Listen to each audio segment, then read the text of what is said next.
Muito bem, dando sequência ao estudo sobre doutrina do Espírito Santo. Nós vimos no estudo passado sobre a história de Davi e de Saul, que na época da velha aliança, o Espírito Santo ele agia de uma maneira diferente. O Espírito Santo não era dado sobre todos os que criam, e ao ser dado, dependendo da obediência ou não, à voz do Espírito, ele podia ser retirado, como foi no caso de Saul, né? Nós vimos isso, e no caso de Davi, Deus não só não retirou o Espírito Santo dele, porque perdoou, mas mesmo assim ele ficou preocupado se Deus ia tirar o Espírito Santo dele ou não.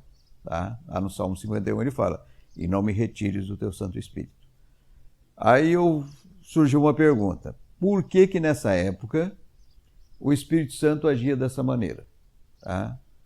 A resposta que eu coloquei é que o ponto principal da habitação do Espírito Santo naquela época não era nas pessoas, era na casa. Tá? Então a casa que ficava lá no Monte Sião, o antigo monte chamado Monte Moriá, onde Abraão foi sacrificar seu filho. Tá? Então ali é o Monte Sião, onde foi feita a casa de Deus na mesma maquete do tabernáculo que foi no deserto. Lembra? Eu dei o exemplo de como o sacerdote entrava uma vez por ano ali para oferecer o sacrifício, e dependendo da maneira como ele entrasse ali, se ele não entrasse de uma maneira como deveria, ele poderia ser fulminado, inclusive, e morrer. Por isso que ele entrava com uma corda amarrada nos pés. E a casa de Deus, construída por Salomão em alvenaria, né, tinha a mesma maquete do tabernáculo. Tinha o átrio exterior, onde se sacrificavam os animais, o átrio interior, o lugar santo e um véu que separava o lugar santo do Santo dos Santos. E nesse lugar chamado Santo dos Santos tinha a Arca da Aliança, que era a Arca da Aliança de Deus com o povo de Israel. Era uma caixa onde tinha lá dentro um exemplar do maná, que eles comeram no deserto, a maneira como Deus os alimentou no deserto, a vara de Arão e as tábuas da lei de Deus estavam lá dentro. Tá? Muito bem. Era assim, Deus tinha na época, naquela velha aliança, Deus tinha endereço no meio do povo, tá? Aonde Deus habitava na cabeça de um judeu daquela época. No Monte Sião, na casa de Deus que ficava no Monte Sião. Então ali era o ponto principal da habitação de Deus no meio do povo. Ali era o ponto principal da espiritualidade do povo no seu relacionamento com Deus. E assim funcionou durante muito tempo.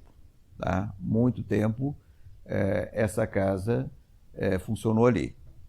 Até que Jesus veio, tá? Jesus veio e ele realizou o que lhe era necessário realizar, a obra de salvação.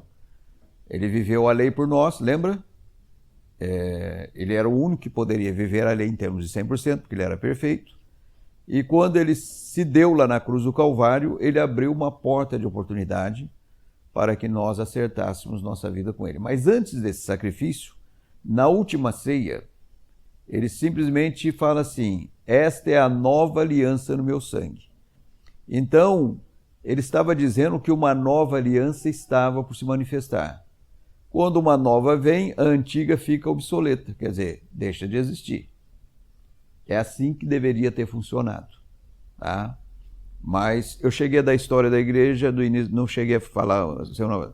Então, o que aconteceu para chegar na maneira como chegou? Essa casa de Deus, primeiro foi reconstruída por Salomão, aí Nabucodonosor, rei da Babilônia, veio e invadiu Jerusalém no ano 600 e pouco antes de Cristo e destruiu Jerusalém, destruiu essa casa construída por Salomão. E o povo foi para o exílio, e eles ficaram durante 70 anos no exílio lá na Babilônia. Depois o Império Medo-Persa dominou a Babilônia e eles ainda ficaram no exílio debaixo do poder do povo da Média e da Pérsia. Tá? Tanto é que Daniel, que estava lá, que ele foi da época do exílio, ele serviu tanto Nabucodonosor como serviu alguns reis da Média e da Pérsia. Até que depois de 70 anos eles começaram a voltar para Jerusalém, para Israel novamente.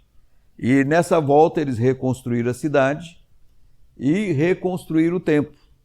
O templo que Jesus esteve lá presente não era o mesmo templo que Salomão tinha construído. Era o segundo templo que foi reconstruído por Zorobabel, Neemias e outros que vieram após o exílio. Ok?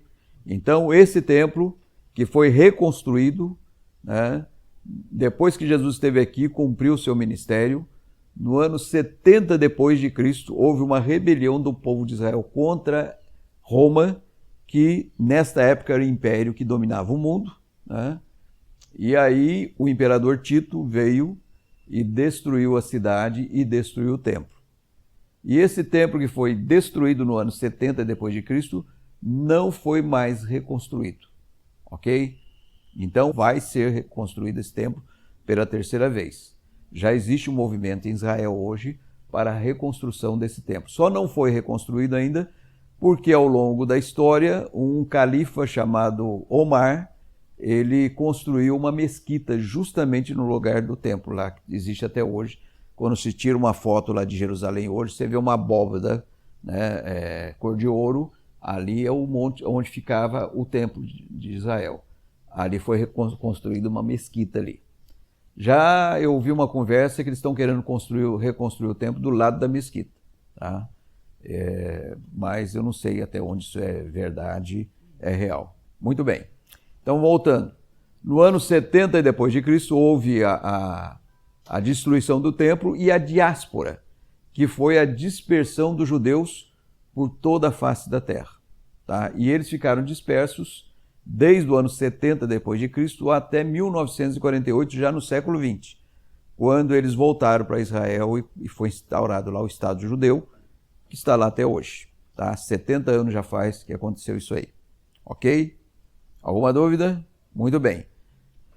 Só que nós temos que entender que antes da destruição do segundo templo, Jesus ressuscitou, a igreja dele foi estabelecida no dia de Pentecostes, tá? No dia de Pentecostes que a igreja dele foi estabelecida. Se alguém lembra, quando começou a igreja oficialmente na face da terra? No dia de Pentecostes. O que era Pentecostes? Era uma festa. Antes dessa festa de Pentecostes, tinha a principal festa dos judeus, chamada Festa da Páscoa. E era uma festa, e é até hoje a festa mais importante dos judeus, e vinha judeus de todos os cantos, de todas as nações, para comemorarem essa festa.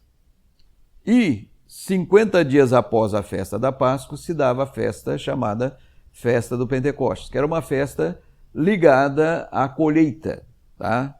Aqui em Jacutinga, no final do século XIX, quando a ênfase era o campo, eles faziam isso também.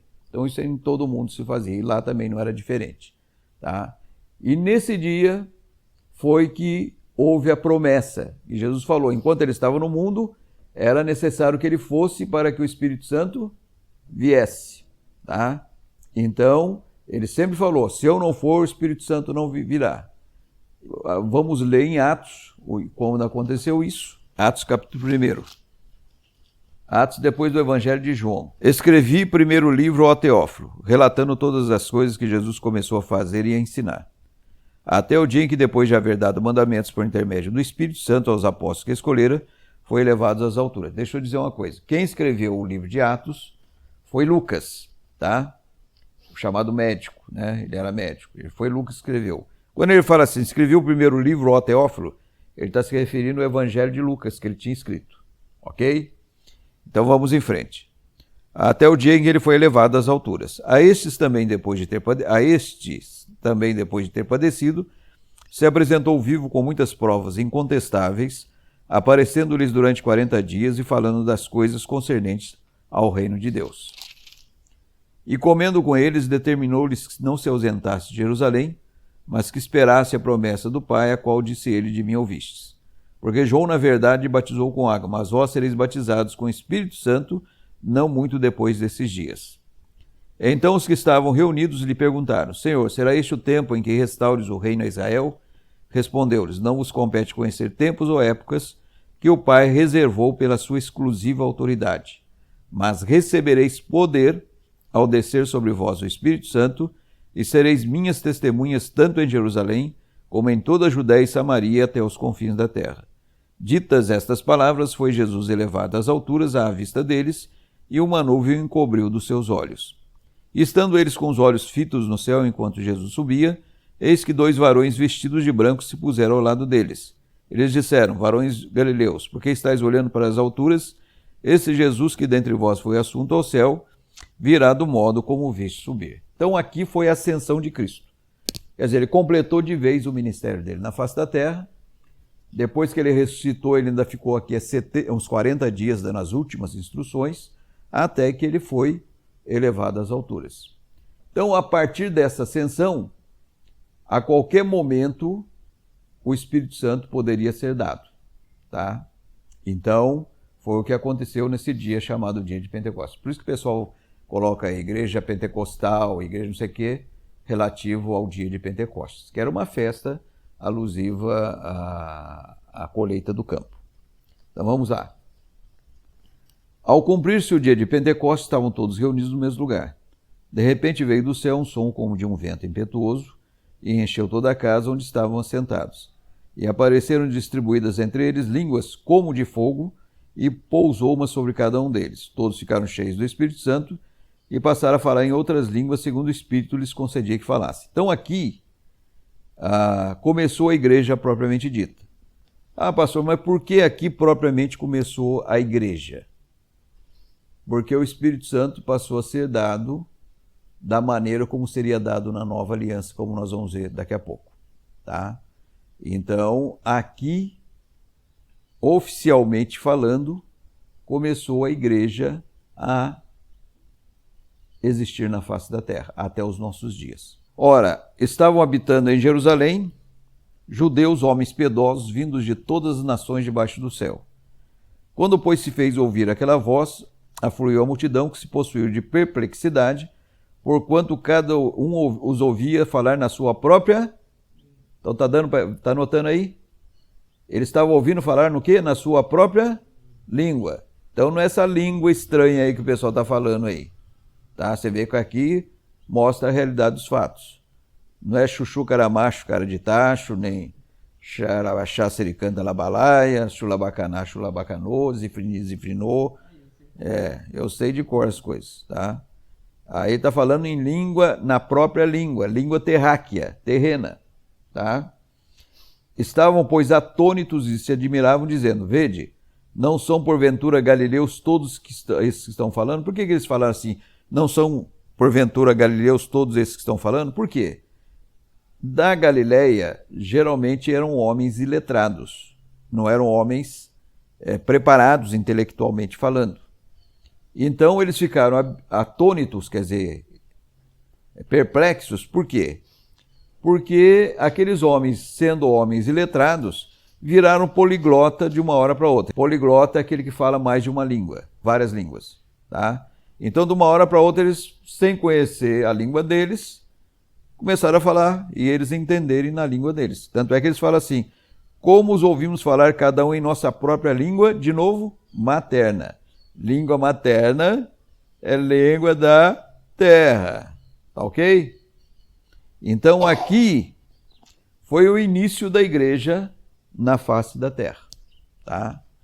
E então a igreja no início ela começou a se expandir, a crescer dentro de Jerusalém, e os apóstolos achavam que no início era só para os judeus. Tá? Até que Deus levantou Paulo e Deus mostrou que não era só para os judeus, mas era para todos os povos.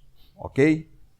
Então a igreja começou a se expandir fora das fronteiras de Israel e foi para todo mundo, né? Tanto é que nós temos cartas à igreja de Éfeso, de Tessalônica, de Colossos, outras cidades, Bereia e assim por diante.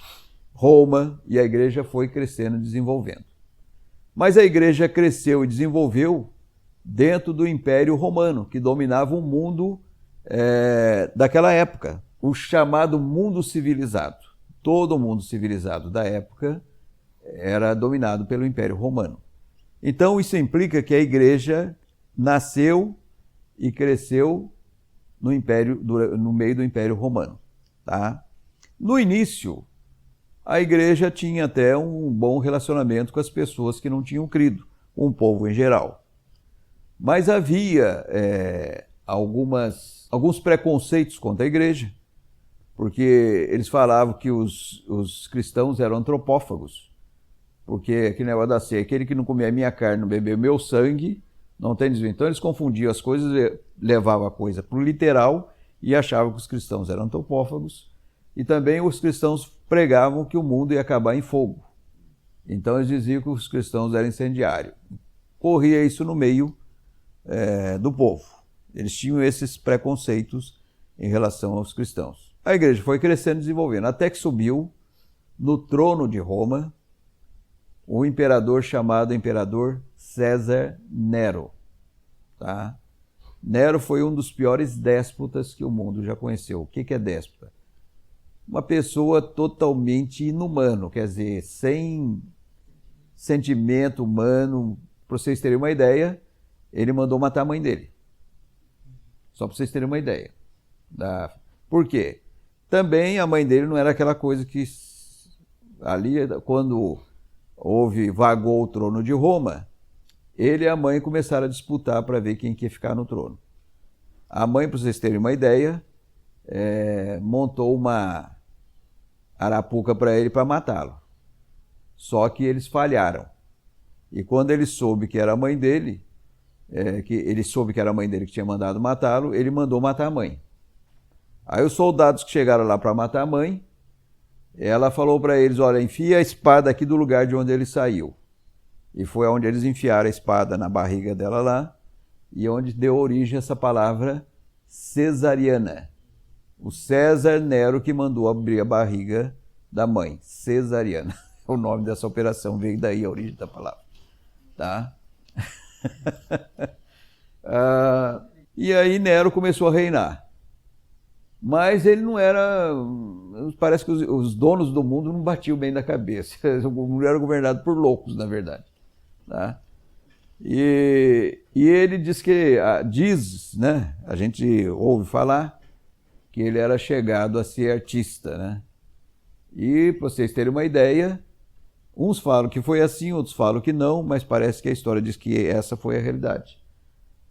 Senão ele não teria tomado a atitude que ele tomou. Ele mandou tocar fogo em Roma, para ele se inspirar na arpinha dele. Aí imagine tocar fogo na sua casa, o pessoal se revoltou, obviamente. Né? E foi um grande incêndio que houve em Roma nessa época. E aí os soldados da guarda pretoriana que tinham a responsabilidade da segurança do imperador chegaram nele, o comandante, e falou, olha, o povo aí está se revoltando contra você, que está dizendo que é você que mandou tocar fogo em Roma. Aí diz que ele falou o seguinte, não são os cristãos que dizem que o mundo vai acabar em fogo? Fala que foram os cristãos que tocaram fogo em Roma para dizer que o mundo está acabando. E aí todo mundo se revoltou e acreditou na palavra do imperador e se revoltou contra os cristãos. Aí que começou uma perseguição violenta contra a Igreja de Cristo, que durou um período, só para vocês terem uma ideia, de 300 anos de perseguição. Foi muito tempo. Tá? Mas o Império Romano, que dominava o mundo inteiro, as legiões romanas eram praticamente quase imbatíveis nos campos de batalha, não conseguiu acabar com a igreja. Quanto mais cristãos eles matavam, mais cristãos apareciam. Tá? E 10 imperadores, diz a história que 10 imperadores que se levantaram após Nero perseguiram a igreja, mas não conseguiram acabar com a igreja. Até que subiu um imperador, que eu sempre esqueço o nome dele, que, com mais consenso, ele falou que a perseguição aos cristãos era absurda, bizarra, e suspendeu a perseguição contra os cristãos. E começou até a soltar cristãos e indenizar esses cristãos que estavam presos lá há muito tempo. No início foi assim, até que depois desse imperador, que não me lembro o nome, subiu ao trono de Roma Constantino, tá?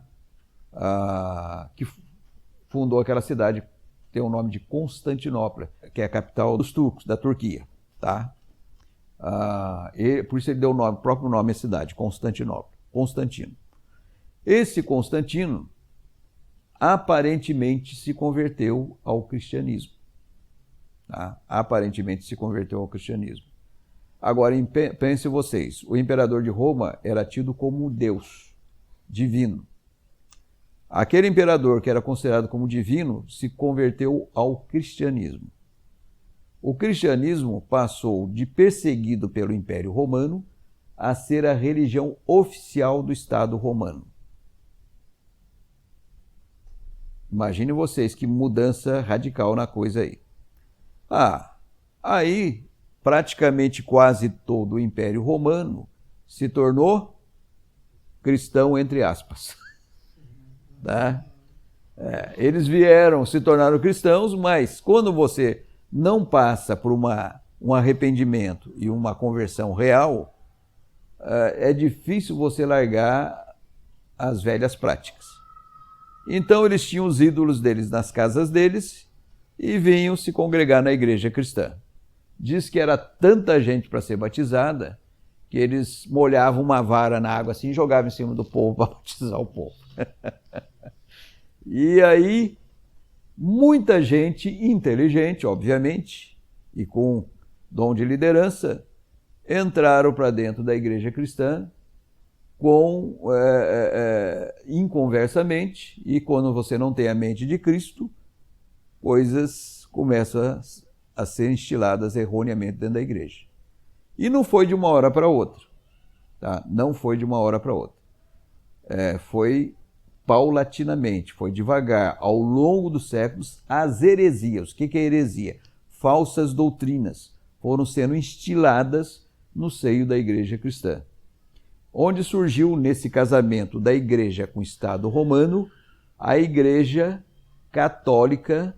Católica é uma palavra latina para dizer universal.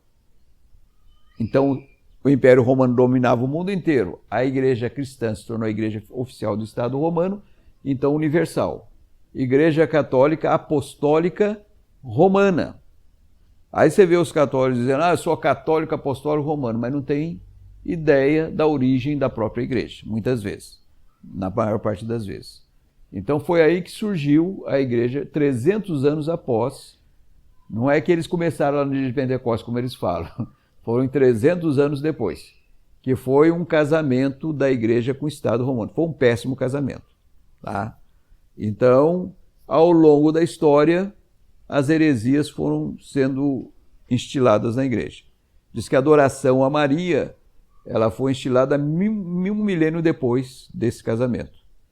E negócio da confissão auricular, de lá ter que confessar para o padre, isso aí foi sendo colocado ao longo dos séculos. Tá?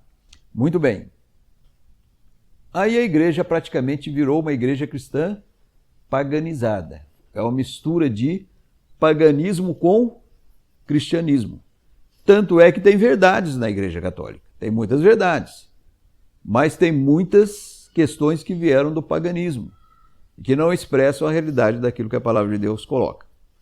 Até que no século XIV, mais ou menos, surgiu, lá por volta de 1500, por aí, surgiu no cenário mundial um alemão chamado Martin Luther, ou Martinho Lutero. Diz que o Martinho Lutero, ele tinha a pretensão de ser advogado, advocacia. Conta a história que uma vez ele viajando pela Floresta Negra da Alemanha, é uma floresta que tem lá, assim como uma floresta amazônica, aqui, lá tem a Floresta Negra. Então diz que ele estava viajando pela Floresta Negra e a carruagem que ele estava foi acometida de uma chuva intensa com muitos relâmpagos. E um relâmpago em cima do outro. Isso é no meio de uma floresta, e relâmpago solto não é fácil. E ele ficou com tanto medo que ele fez a seguinte petição para Deus ali. Que se Deus o livrasse daquela situação, ele iria servir a Deus. E ele não morreu ali, se livrou, e na cabeça dele servir a Deus, ele se tornou um monge católico. E foi servir a Deus num monastério naquela época. Tá? E, naquela época, quem detinha a liturgia, a intelectualidade da época, era o clero romano, tá? Eles que detinham o conhecimento. Inclusive, Lutero, para vocês terem uma ideia, naquela época a Bíblia não tinha a Bíblia na linguagem do povo, como nós temos hoje, tá? Era grego e hebraico, como a Bíblia tinha sido escrita. Então era assim, para você ler a Bíblia, você teria que ter conhecimento de grego e de hebraico. E Lutero tinha. E Lutero, ele era sincero no servir a Deus, ele estava lá tentando servir a Deus, só que ele sempre sentia aquele vazio por dentro e as suas atitudes, e aquele negócio de auto-sacrifício que eles faziam, que fazem até hoje, aquilo não supria a necessidade dele. E conta a história que ele achou uma Bíblia, no grego e no hebraico, escondida e fechada a 7 chaves lá dentro do monastério. Pra vocês terem uma ideia, de noite diz que ele ia lá ler a Bíblia, escondidamente. E ele começou a ler a Bíblia. E era um cara muito inteligente. E à medida que ele foi lendo, ele foi fazendo comparação com a prática do cristianismo. E ele viu que a coisa não batia. O que ele fez? Ele partiu para uma reforma. Ele não queria, na verdade, sair da Igreja Católica. Ele queria reformar a Igreja Católica. Mas é óbvio que o pessoal não ia querer reforma. Tanto é que ele corajosamente, ele pregou 95 teses contra o posicionamento da Igreja Católica, baseado nas Escrituras Sagradas, ali no salão da Igreja de Wittenberg, na Alemanha, onde ele exercia o ministério dele. E aí começou a saga de Lutero. Porque naquela época, se virar contra o Papa, era colocar a cabeça a prêmio. Tá? E aí começaram as pressões, até que marcaram uma reunião na cidade de Worms, na Alemanha, chamada Dieta de Worms, onde estaria o rei Carlos V da Alemanha, todo o clero romano, e o objetivo era jogar ele lá na fogueira. Tanto é que tinha uma fogueira lá na praça, esperando ele lá. E muitos nobres alemães aderiram à reforma, não muito com intuito religioso, mas visando a política, né? Mas Deus usou esses nobres para livrar Lutero do poder papal. Tá? E muitos orientaram que Lutero não fosse lá, tá? Que seria perigoso, mas mesmo assim Lutero foi. Ele sentiu no coração que ele deveria ir e foi. E chegando lá, a palavra dele foi tão forte que eles não conseguiram acusá-lo de nada. E ele acabou escapando e não foi para a fogueira. E ele voltando dessa viagem em Worms, a uma certa altura da viagem dele, cavaleiros mascarados cercaram a carruagem, pegaram Lutero, só que esses cavaleiros eram amigos dos nobres, que sabiam que o Papa, se ele escapasse da fogueira, eles tinham feito uma armadilha para ele lá na frente. Então, eles sabendo, eles se adiantaram a essa armadilha que o Papa tinha, como é que é? Emboscada, que ele tinha preparado para ele, e pegaram ele e sumiram com o Lutero. Deve ter enfiado ele dentro de um castelo lá, e lá nesses castelos tinha entradas e saídas que só eles sabiam, e ali o Papa não conseguiu colocar a mão em Lutero. E foi durante esse período que ele estava sumido nesse castelo, que ele traduziu pela primeira vez a Bíblia do escrito original para a linguagem do povo povo alemão. Tá? Foi a primeira Bíblia escrita originalmente na língua do povo, foi na língua do povo alemão. Tá? E aí foi que a Bíblia começou a ser distribuída na língua do povo, porque até pouco tempo atrás a Igreja Católica não se permitia ler Bíblia. Bíblia é o livro dos cristãos, e os cristãos católicos eram contra a Bíblia, até pouco tempo atrás, não sei se o senhor lembra disso. Falar na Bíblia é como se falar num capeta. Sendo que diz que só os padres tinham a capacidade para interpretá-la, imagine. Quer dizer, a mesma visão que se tinha lá atrás.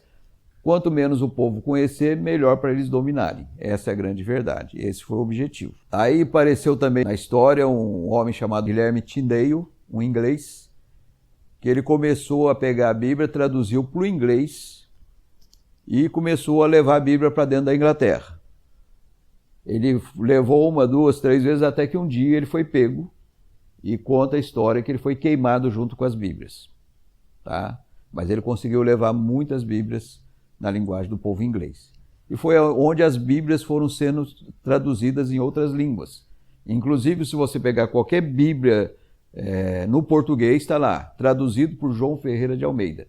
Porque foi João Ferreira de Almeida que traduziu a Bíblia para a nossa língua. Tá? Qualquer Bíblia que você achar, qualquer versão, está lá, João Ferreira de Almeida, porque foi ele que traduziu a Bíblia. E a reforma foi tomando vulto. Outros reformadores foram aparecendo, Calvino, que é muito citado no meio presbiteriano, e hoje batista também, aqui são muitas pessoas que têm se tornado calvinistas, né? Apareceu também Zwinglio na Suíça, e outro que eu não me lembro, John Hus, na Boemia, que hoje é a atual República Tcheca, tá? E esse John Hus foi morto, também foi queimado em praça pública. Tá? Então a coisa foi crescendo até que a reforma tomou vulto. Só que nós temos que pensar o seguinte, aqui que eu quero que vocês prestem bastante atenção. A reforma era muito grande, porque a Igreja Católica tinha se distanciado demais da Bíblia. Muita coisa ficou a desejar nessa reforma. Tá? E muita coisa passou batida. Tá? Porque, no caso, a Igreja Católica, ela acabou, em vez de ir para a nova aliança, ela acabou voltando para a velha aliança. E eu vou mostrar isso aqui para vocês. Tá? Todos os processos que existem na Igreja Católica hoje, se você for verificar, está mais relativo à prática da velha aliança do que da nova que Jesus tinha colocado. Então, presta bem atenção nisso aqui que é importante.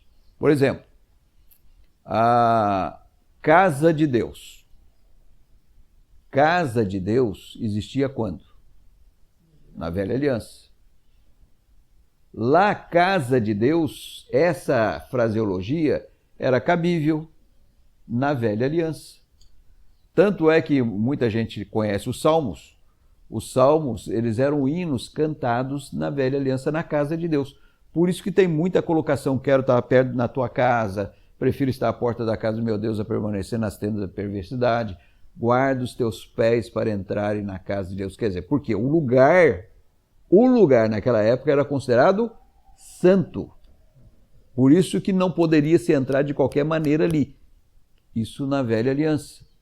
Só para vocês terem uma ideia, o sumo sacerdote tinha uma roupa especial para entrar no Santo dos Santos. Ele entrava sozinho com sangue para expiação do povo. O sacerdote católico, ele tem também uma roupa especial. Tá? E na hora da ceia deles lá, se vocês notarem, no dia que dá para vocês só a hóstia, chamada hóstia, só é dado pão para vocês. Ele diz que não pode morder, que é o sangue, é a carne de Cristo, vai sair sangue. Eles falam isso. Tá? E só Deus para ter misericórdia. E vocês notem que só o padre participa do vinho. Porque como o sumo sacerdote que entrava sozinho no Santo dos Santos. Você vê como é que está ligada a velha aliança. Naquela época o lugar era considerado sagrado. Tinha incenso. Hoje você vê os coroinhas incensando o ambiente. Você vê que está mais ligado à velha aliança. Nós vemos também altar, fala-se muito em altar, e até no meio evangélico fala sobre altar. Né? Altar? Se sacrifica animais hoje? Altar era para aquela época da velha aliança, onde se sacrificava os animais. Eles trouxeram o altar para cá. Dentro da casa de Deus tinha um fogo lá que era continuamente aceso, ele não podia ser apagado. Isso eu não vi, mas os católicos falaram para mim que existe uma lâmpada acesa continuamente lá dentro. Não sei se vocês já viram essa lâmpada, mas já me confirmaram que tem essa lâmpada lá. Você vê, voltaram para, em vez de ir para frente, deram uma de caranguejo, foram para trás. E a reforma que veio para reformar tudo isso, deixou a desejar. Tanto é que casa de Deus hoje é usada em muitas igrejas evangélicas. Eu mesmo, na minha igreja de origem, eu fui orientado assim, quantas vezes eu me lembro que eu orava, Senhor, te louvo por estar na tua santa casa. Não é santa casa, óbvio, santa casa na velha aliança, não agora. Então, presta bem atenção. E o salão, que deveria ser salão da igreja, eu vou explicar depois por quê, se tornou igreja. Está entendendo? Quando fala igreja, a primeira coisa que vem na cabeça de vocês, uma construção com uma torre. Não é isso que vem na cabeça de vocês? Isso não é igreja. É um salão que a igreja se reúne. Porque a igreja não é parede. Igreja são pessoas, como nós vamos ver daqui a pouco. Vocês estão entendendo como é que a coisa bagunçou de vez? E quando a coisa não caminha dentro daquilo que Deus pede, as coisas não dão certo. E aí o que aconteceu? A santidade começou a ser colocada no lugar, como era na velha aliança. Vocês terem uma ideia, eu me lembro direitinho quando a gente tinha um salão social, porque o salão social era para ter as reuniões de brincadeira e tal. Não podia ser no salão que era chamado santuário. Tá? Não podia ser lá. Então, tinha-se esse salão social, até com palco. Tá? Então, como nós tínhamos poucos móveis, a gente pegava, quando ia fazer reunião lá no salão social, nós levávamos bancos para lá. E aí, tinha que trazer de volta para o culto à noite. Né? E eu me lembro uma vez que eu estava lá, muito quente na minha terra, e a gente estava até sem camisa e levando um banco. Quando nós chegamos na porta do salão do templo, na porta do salão lá da igreja, um olhou para a cara do outro e falou assim, será que nós podemos entrar desse jeito aí? Você está entendendo?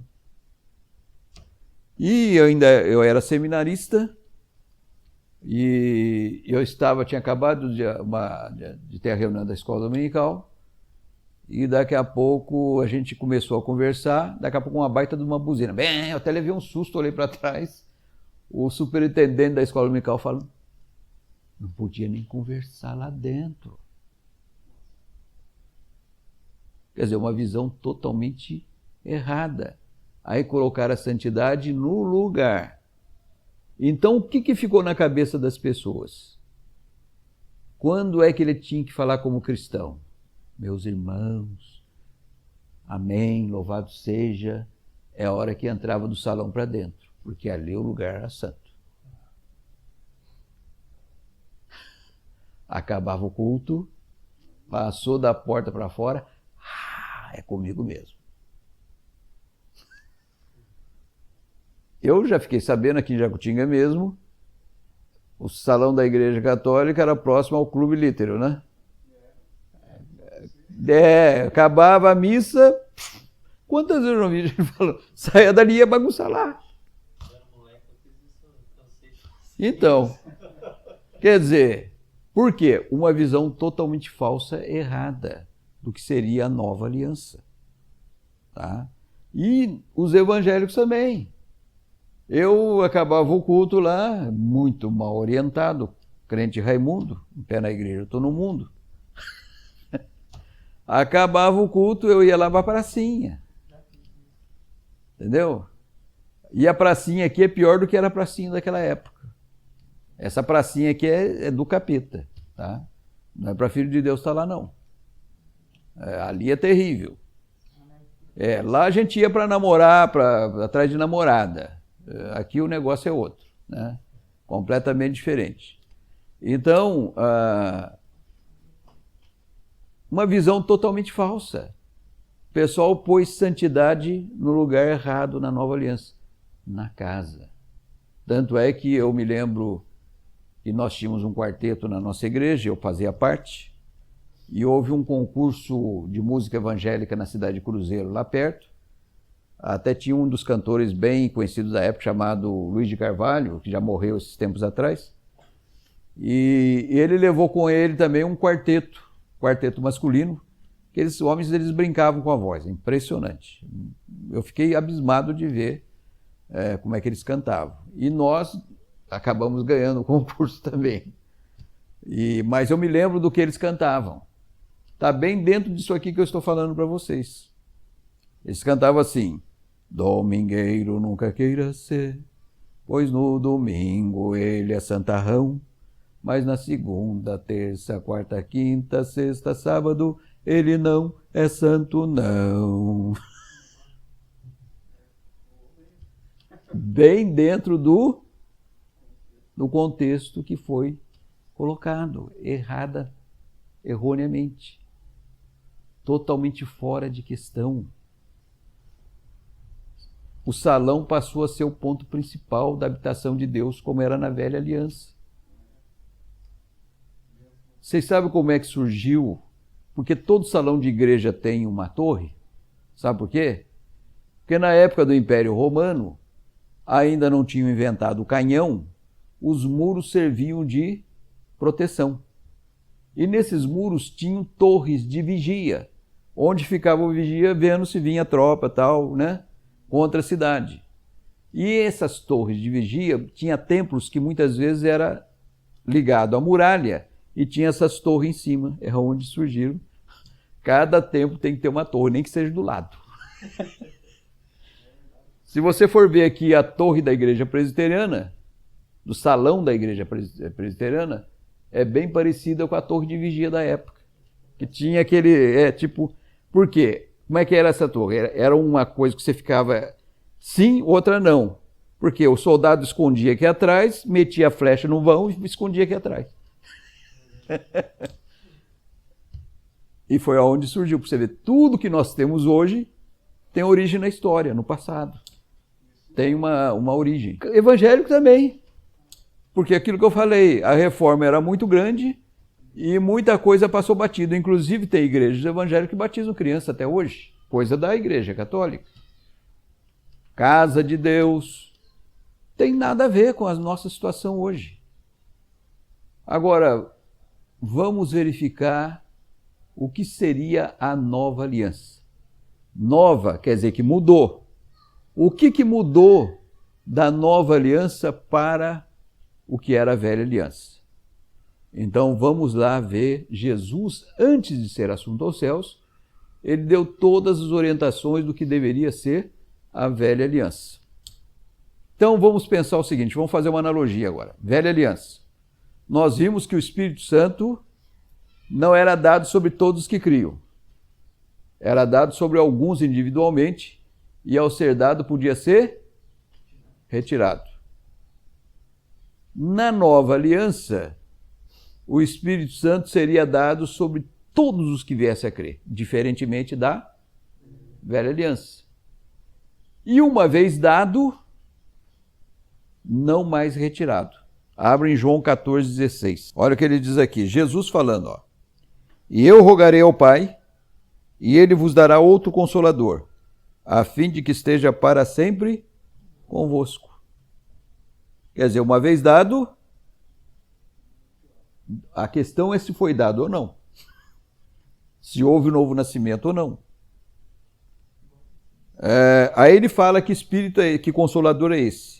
O Espírito da verdade que o mundo não pode receber, porque não o vê, nem o conhece. Vós o conheceis, porque ele habita convosco e estará em vós. Então, presta bem atenção. Olha o que mudou aí. Mudou bastante. Não era dado sobre todos que criam.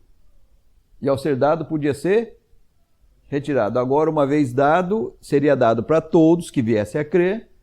E uma vez dado, não mais retirado.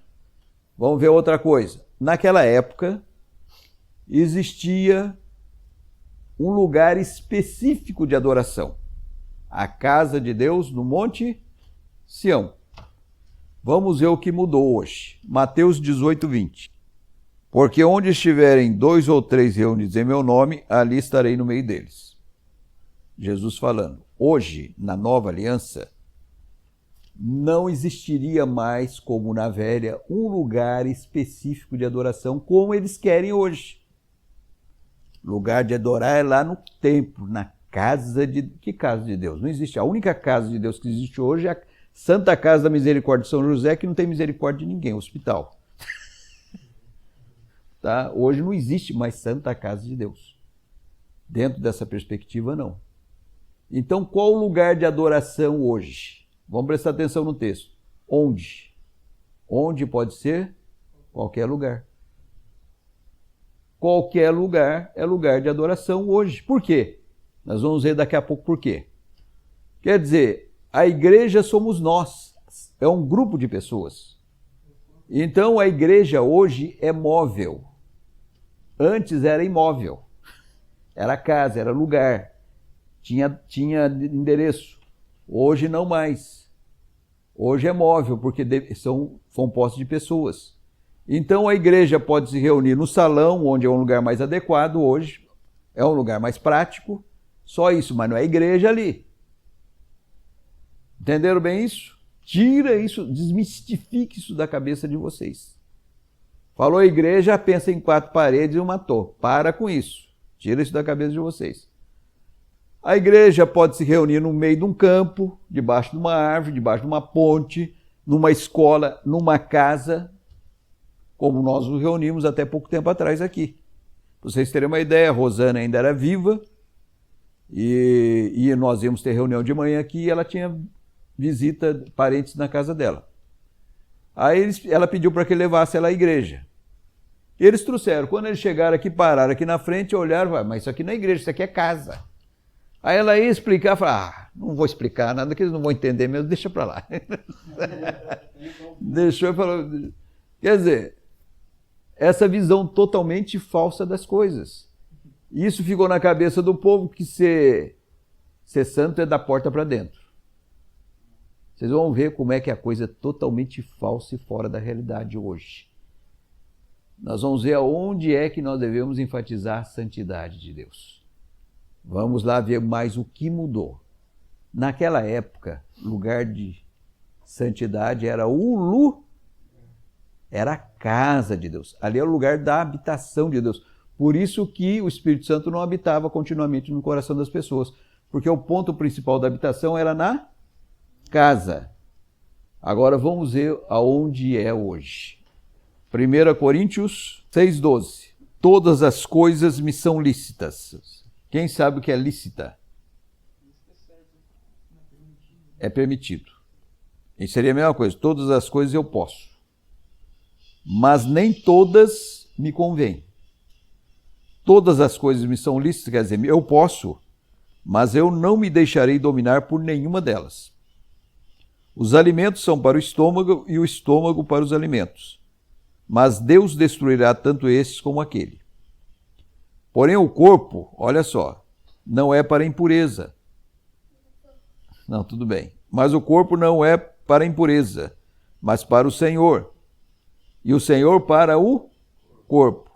Deus ressuscitou o Senhor e também nos ressuscitará a nós pelo seu poder. Não sabeis, vocês não estão sabendo, olha só, não sabeis que os vossos corpos são membros de Cristo? E eu, porventura, tomaria os membros de Cristo e os faria membros de meretriz? O que é meretriz? Prostituta. Quer dizer, eu tomaria o corpo de Cristo, que sou eu, e me envolveria com uma prostituta? Absolutamente não, quer dizer, fora de propósito, totalmente. Ou não sabeis que o homem que se une à prostituta forma um só corpo com ela? Porque todo ato sexual é um só corpo. Porque, como se diz, serão os dois uma só carne. Mas aquele que se une ao Senhor é um espírito com ele. Aí ele fala, fugir da impureza. Qualquer outro pecado que uma pessoa cometer é fora do corpo. Mas aquele que pratica a imoralidade peca contra o próprio corpo. Aí ele fala o porquê que não se deve fazer isso. Acaso não sabeis que o vosso corpo é santuário do Espírito Santo que está em vós, o qual tendes da parte de Deus, e que não sois de vós mesmos, porque fostes comprados por preço. Agora, pois, glorificai a Deus no vosso... Onde é o santuário hoje? Olha a ideia errada. Achava que o santuário era a casa. Mas sem visão nenhuma, logicamente não nascido, mas se fosse saia dali ia para o lítero lá. É como se, e realmente com essa visão não tinha Deus realmente no coração. Mas vocês estão vendo totalmente inverso de tudo aquilo que deveria ser? Por isso que tudo que nós fazemos que vai de encontro ao nosso corpo, você está profanando o santuário de Deus. E aí a coisa é feia.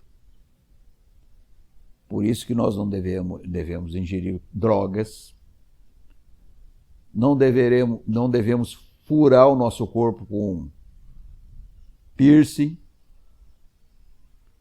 nem pichar o corpo, como essa geração está pichando, é a geração futuramente marciana, porque vai ficar todo mundo verdinho, depois de velho.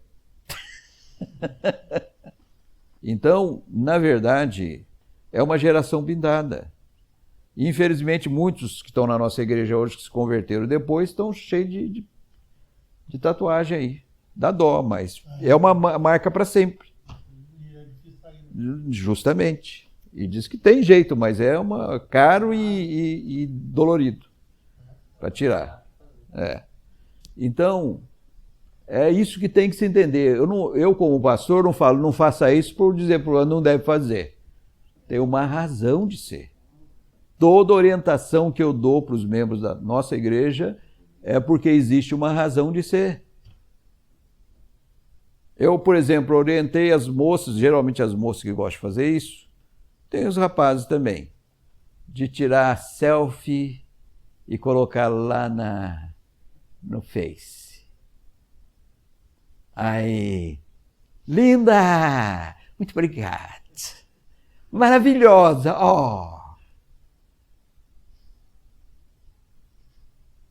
É narcisismo. Sabe a história de Narciso? Quer dizer, ele achava-se tão bonito que não tinha espelho naquela época, ele ia olhar o lago, a cara dele, ficava lá adorando a cara dele. E tanto ele adorou que ele caiu lá no lago e morreu afogado. Síndrome de Narciso. Um filho de Deus é para estar fazendo esse tipo de coisa?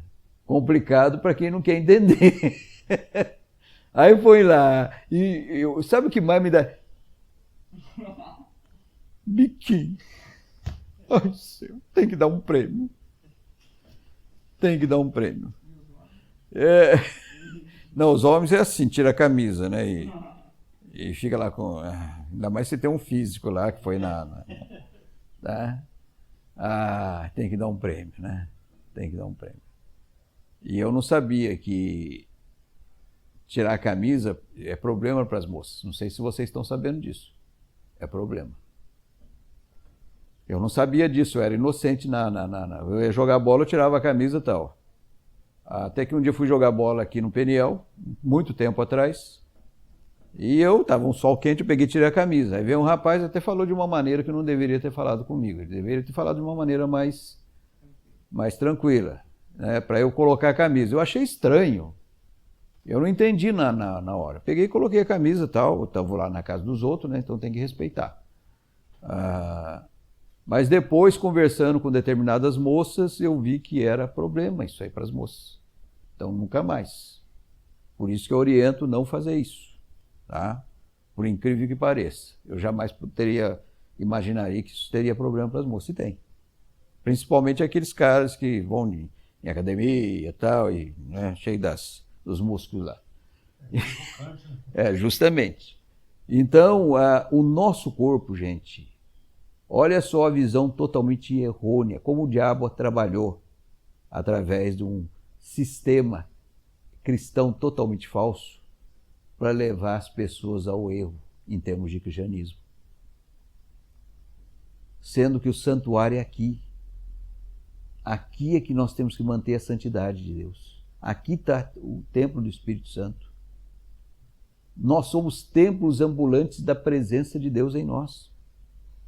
Os que creram, de fato. Os que creram, diz que é, mas não é. Então, aonde que é o lugar de santidade? Por isso que eu estava dizendo, não é só domingo que é dia de ser santo, ou sábado, como querem os adventistas. Hoje, na nova aliança, todo dia, porque o Espírito Santo habita diariamente em nós. Então, todo dia é dia de ser santo. E você vai encharcar o corpo do Espírito Santo, o templo do Espírito Santo de álcool,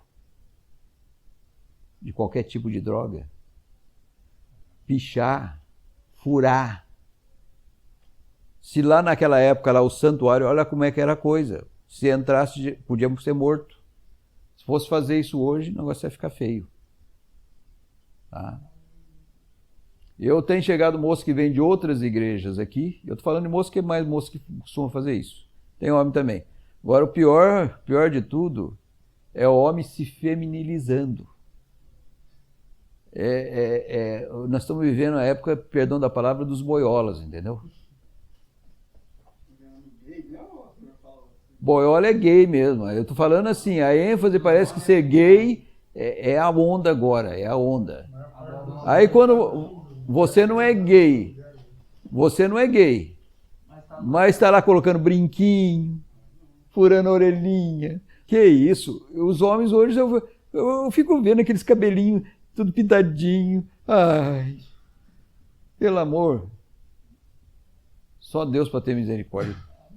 Tem dó das moças de hoje, viu? Porque tá faltando homem na praça. É muito difícil, como diz o rapaz. E não é questão de geração, não. É questão de realidade. Sai um negócio, vai todo mundo vai fazer, vai. Agora, biblicamente falando, macho tem que ser macho e fêmea tem que ser fêmea. Não tem que ficar no meio do caminho como está hoje. É coisa diabólica. Tá? Diabólica a coisa hoje. Então, aqui nós devemos ter cuidado. Com esse corpo nós devemos ter cuidado. Porque se você creu de fato, o Espírito Santo está habitando no seu coração, você se tornou um santuário. Santo. Isso aqui é santo. Justamente. Hoje nós somos templos ambulantes da presença de Deus. Vocês estão entendendo quanta diferença? Guardem essas diferenças, porque eu vou perguntar sobre essas diferenças, para ver se vocês entenderam realmente. Vamos fazer um reprise aqui. Na velha aliança, ficou claro isso para vocês, né? O Espírito Santo podia ser dado, e era dado para alguns individualmente, não era para todos. E ao ser dado a esses para exercerem liderança política ou religiosa, dependendo de obediência ou não à voz dele, poderia ser retirado. Por que nessa época era dessa maneira? Porque o ponto principal, quando se falar de Espírito Santo, pensa em habitação. O ponto principal da habitação do Espírito Santo nessa época não era nas pessoas, era na casa de Deus. Isso se chamava Velha Aliança. Hoje, o Espírito Santo seria dado sobre todos os que viessem a crer, e ao ser dado, uma vez dado, não mais retirado. Ficou claro? Antes havia um lugar específico de adoração, a casa de Deus, Monte Sião. Deus tinha endereço no meio do povo, era imóvel. Hoje, qual o lugar de adoração? Qualquer lugar. Aonde estiverem 2 ou 3 reunidos em meu nome, ali eu estarei. Quer dizer, o que eu quero que vocês entendam é o seguinte: a sala da minha casa é a sala da minha casa. Quando a igreja se reúne aqui, deixou de ser a sala da minha casa e se tornou um lugar santo. Por isso que a gente orienta a não ficar indo para lá, para cá, que nem o pessoal sem noção. Porque tem habitação dentro em nós e dentre nós. Aonde estiverem 2 ou 3 reunidos em meu nome, estarei no meio. Então, quando está no meio, tem a habitação dentre. Então, o lugar se torna santo. Qualquer lugar, seja um campo, seja onde for, que a igreja se reunir, aquele lugar se torna santo. Não é para se estar de qualquer maneira ali. Porque existe a presença de Deus. conosco. Acabou a reunião, aquele lugar volta a ser aquele lugar mesmo que era antes, a sala da minha casa, ou o campo, ou seja lá onde for. O salão da igreja. Naquele momento que a igreja está reunida ali, santo.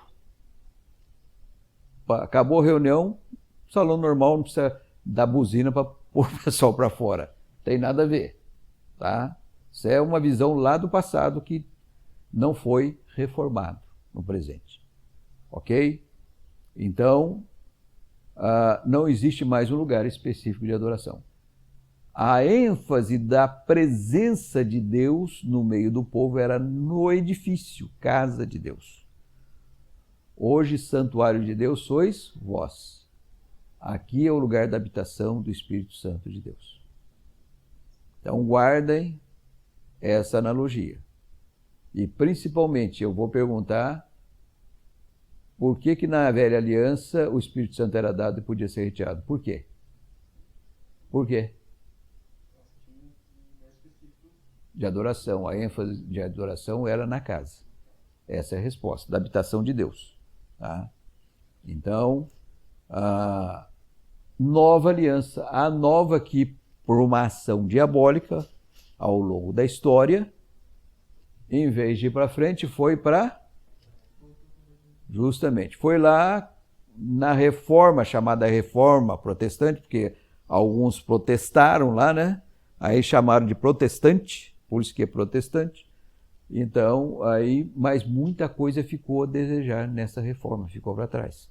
Tanto é que até hoje tem igrejas que advogam o batismo infantil, que é totalmente inaceitável, antibíblico. Tá?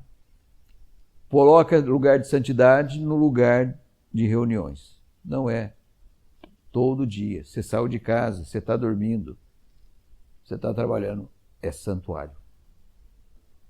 Por isso que esse corpo tem que ser preservado. E tem um texto aqui que diz que aquele que destruiu o santuário de Deus, Deus o destruirá. Então a coisa é séria. Justamente, está aí. Tá? Então, essa é a nova aliança. E nós vamos aprender no próximo estudo, na continuidade do estudo sobre a doutrina do Espírito Santo, nós vamos verificar a origem da palavra igreja, para vocês entenderem no sentido lato da palavra, exato da palavra, o que significa igreja. Nós vamos fazer uma exegese da palavra. O que é exegese? Como eu falei lá, apareceu a palavra cesárea, lembra? Nós vamos saber qual foi a origem da palavra igreja, para vocês entenderem o que é uma igreja, segundo a palavra de Deus. Tanto é que eu vou fazer uma pergunta aqui e vocês, mesmo ouvindo tudo que ouviram, talvez não associem à realidade da palavra. Vai ter igreja hoje? É uma pergunta certa ou errada? Tá vendo, ó? Tá vendo? Eu orei, falei, orientei e vocês responderam errado. Hoje vai ter. Porque quando eu pergunto vai ter igreja, vem na cabeça de vocês o quê? Salão. Errada. Errado os cambal. Vocês não souberam associar aquilo que vocês aprenderam. Não é errado. Errado é o contrário.